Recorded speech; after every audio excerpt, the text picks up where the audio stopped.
السلام عليكم ورحمة الله وبركاته. وعليكم السلام. الحمد لله الصلاة والسلام على أشرف المرسلين وعلى آله الفائزين برضا الله أما بعد. ബഹുമാനപ്പെട്ട ഉസ്താദുമാർ, പ്രിയപ്പെട്ട മുതഅല്ലിം സുഹൃത്തുക്കൾ, ശബഹിനാറിന്റെ ഈ വേദിയിൽ എന്നിലർപ്പിതമായിരിക്കുന്ന വിഷയം നവനാസ്തികത, വെറുപ്പിന്റെ ഇടനാഴി എന്നുള്ളതാണ്. നാസ്തികത എന്നുള്ളത് കേരളത്തിൽ നാം ഈ അടുത്ത് കാണാൻ തുടങ്ങിയ ഒരു തരം പുതിയ ആശയമാണ്. യഥാർത്ഥത്തിൽ സ്വാതന്ത്ര്യത്തിന് മുമ്പേ കേരളത്തിലെ നവോത്ഥാന പ്രസ്ഥാനങ്ങളുടെ ചുവട് പിടിച്ചുകൊണ്ട് നിലനിന്നുകൊണ്ടിരുന്ന ഒരു ആശയമായിരുന്നു യുക്തിവാദം എന്നത്. എന്താണ് ഈ യുക്തിവാദം എന്നാൽ? Rationalism is a way of thinking based on logic.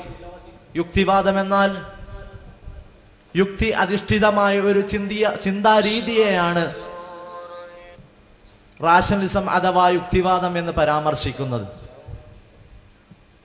എന്നാൽ എത്തിസം ഈസ് ദ വാസിസ് റൂട്ട് എന്നാണ്. നാസ്തികതയാണ് ഈ യുക്തിവാദത്തിന്റെ വേര് എന്നത്. മതങ്ങളിലും സമൂഹത്തിലും നിലകൊള്ളുന്ന അന്ധവിശ്വാസങ്ങളെ ഇല്ലാതാക്കുക എന്ന ദൗത്യത്തിന് വേണ്ടി നിലകൊള്ളുന്ന ഒരു പദ്ധതിയായിട്ടാണ് യുക്തിവാദികൾ ഈ നവനാസ്തികതയെ അല്ലെങ്കിൽ നാസ്തികതയെ അവർ ഇത് പരിചയപ്പെടുത്തിയത്. ഒരിക്കലും അത് ആ രീതിയിലല്ല ഇപ്പോൾ കടന്നു പോകുന്നത് തന്നെ. നാം നോക്കിയാൽ നമുക്ക് കാണാൻ സാധിക്കും, മതങ്ങളെ അല്ലെങ്കിൽ ഇസ്ലാമിനെ തന്നെ പല രീതിയിലും പരാമർശിക്കുകയാണ്. പ്രവാചക നിന്ന, ഖുർആൻ അവഹേളനം പോലെയുള്ള വിഷയങ്ങൾ എടുത്തു വെച്ച് നോക്കുകയാണെങ്കിൽ ഇതിനെയൊക്കെ അവർ മുൻതൂക്കം കൊടുത്തുകൊണ്ട് എന്തെന്നറിയാത്ത പല കാര്യങ്ങൾ വിളിച്ചു പറയുകയാണ്. അവർ ഇതിനുള്ള മറുപടി കറക്റ്റായിട്ടല്ല പറയുന്നത്. അവരുടെ ഉദ്ദേശം ഇസ്ലാം എന്ന മതത്തിനെ ഇല്ലാതാക്കുക എന്നുള്ളതാണ്. മറിച്ച് ഇതുപോലെയുള്ള വിഷയത്തെ പറ്റി സോഷ്യൽ മീഡിയയിൽ പല ക്ലിപ്പുകളും ഇട്ടുകൊണ്ട് സോഷ്യൽ മീഡിയയിൽ സാമ്പത്തികമായ വരുമാനത്തിന് ഊന്നൽ നൽകിക്കൊണ്ടാണ് നാസ്തികർ ഇതുപോലെയുള്ള ക്ലിപ്പുകൾ സോഷ്യൽ മീഡിയയിൽ ഇടാറുള്ളത്. എന്നാൽ നവനാസ്തികത അഥവാ ന്യൂ എത്തിയസം എന്ന പദപ്രയോഗം ഏതാണ്ട് 2000-ലാണ് നിലവിൽ വന്നിരിക്കുന്നത്.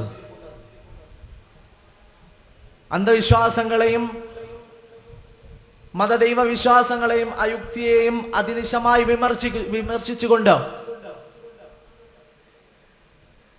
രംഗത്ത് വന്ന ഈ പ്രസ്ഥാനം ഇന്ന് പല രീതിയിലും മുന്നോട്ട് പോകുന്നതായി നമുക്ക് കാണാൻ സാധിക്കും.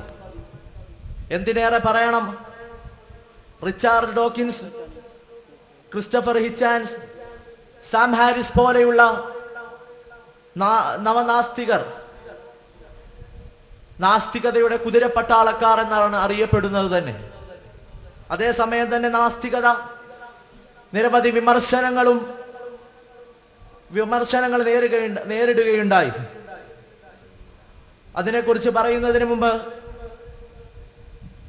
നാസ്തികത രൂപീകൃതമായിരിക്കുന്ന സൈദ്ധാന്തിക ഘടനയെ പറ്റി വിശദീകരിക്കേണ്ടതുണ്ട്.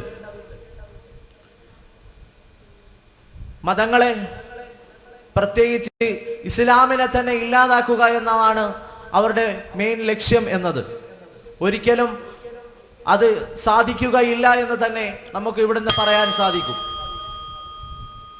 നാസ്തികർ ഇന്ന് നാം കാണുന്നു, ഒരു റൂമിൽ ഇരുന്നു കൊണ്ട് റൂമിൽ കുറ്റിയിട്ട് ഒരു ഫോൺ എടുത്ത് വെച്ചിട്ട് എന്തൊക്കെ പ്രായങ്ങളും വിളിച്ചു പറയാമെന്ന നാസ്തികരെ പോലെയുള്ളവരുടെ ചിന്ത ഇനി ഒരിക്കലും കേരളത്തിലെന്നല്ല ഇന്ത്യയിൽ നടക്കുകയില്ല എന്ന ബോധം അവരുടെ ഉള്ളിലേക്ക് നാം എത്തിച്ചു കൊടുക്കേണ്ടതായിട്ടുണ്ട്.